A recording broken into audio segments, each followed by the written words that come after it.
Hi, my name is B.Morris, and this is from my sociology class. So we were asked four questions. The first of the four questions were, imagine you are the president of a Fortune 500 company. You started as a secretary right out of high school and you worked your way to the top. The vice president and the CEO are always at odds. As an expressive leader, how do you resolve the social dilemma and restore order in the leadership positions between these two officers?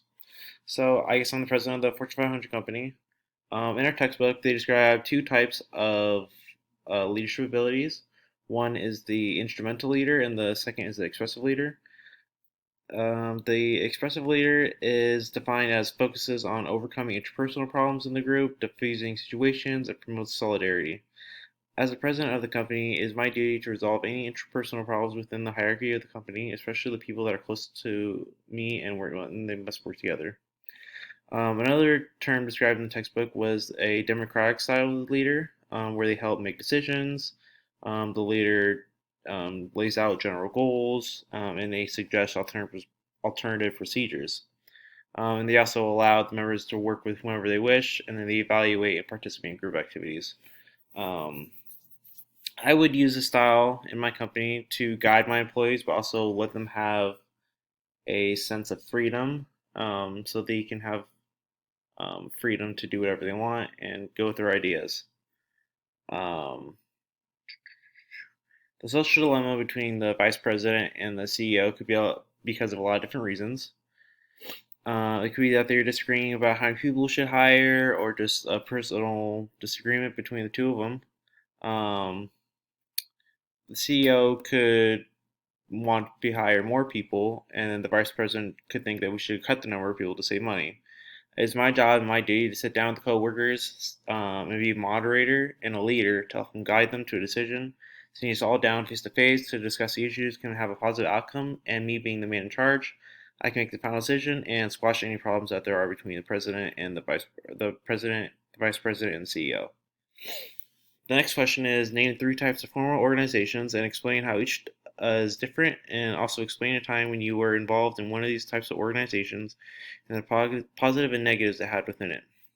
So, three types of formal organizations are voluntary, coercive, and utilitarian. Volunteer organizations are associations that members enter and leave freely. A lot of places have this, like college campuses, hiking groups, biking groups, service organizations, intramural sports. So yeah, coercive organizations um, are things that they kind of go against their will. So, like a mental hospital, you go against your will, you're sentenced to prison. You're got to the armed forces. The difference between these two is that one you go willingly into, the other one you're kind of forced into it. So the utilitarian organization is the last one. It's where individuals who enter formal organizations form for practical reasons. So like universities, corporations, farm organizations, labor unions, and government bureaus, agencies are all related to this organization. The difference between this one and the other organizations is that it's kind of in between these two. You can willingly join some of them, but some of them you are forced into.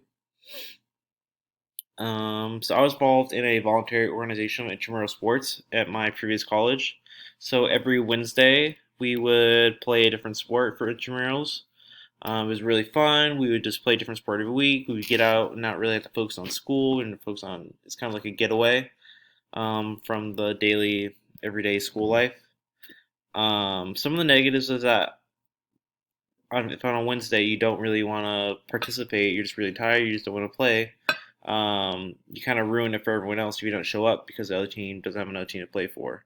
So that's kind of the only negative. There are positive negatives to most of these organizations, but some have more negatives than positives.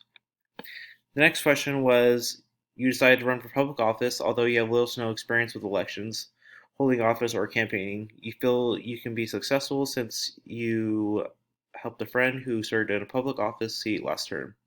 Explain how this is a characteristic of Weber's ideal bureaucracy and what you will do to prove your competence under these characteristics. So, to start with, I wanted to define what is a bureaucracy.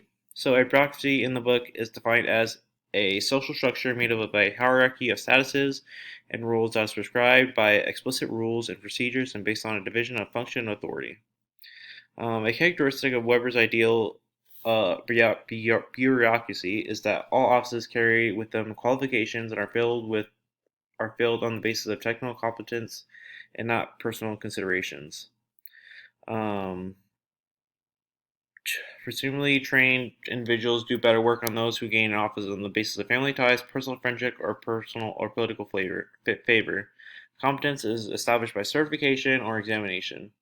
So, although I don't have the experience as most candidates do, I have the experience of how things are done because of my friend. I've seen how she's done in this campaign. I've seen what she's gone through. Um, so I can learn and gain experience through the job. Another characteristic was employment by the organization is defined as a career. Promotion is based on seniority or merit or both. After a probationary period, individuals gain the security of tenure and are protected against arbitrary dismissal. In principle, this feature makes officials less susceptible to outside pressures. So, if I'm capable of doing this career, I can get through probationary period, and I can gain the knowledge and experience um, through working. So, yeah. The last question was, as a creative manager of a small group of employees in the advertising department, you noticed one of your designers has withdrawn from the meetings and was offering no input. This employee's alienation concerns you. What would you do to socialize this employee and engage them to do their job? So, as the creative manager of the small group, I would bring the employee aside and talk to them one on one to see if there were any issues personally with them that I can help them deal with. And then also if there had any issues with the group that I can address to the group. I think being a leader is about listening to your people, being in charge of them, and creating a solution with them um, to just make the solution an easy process. I think asking questions, engaging them with the group is a good start for them. Um, just making them feel heard, but also um, engaged is a really important thing to do in a job. So thank you for your time, and I hope you enjoyed.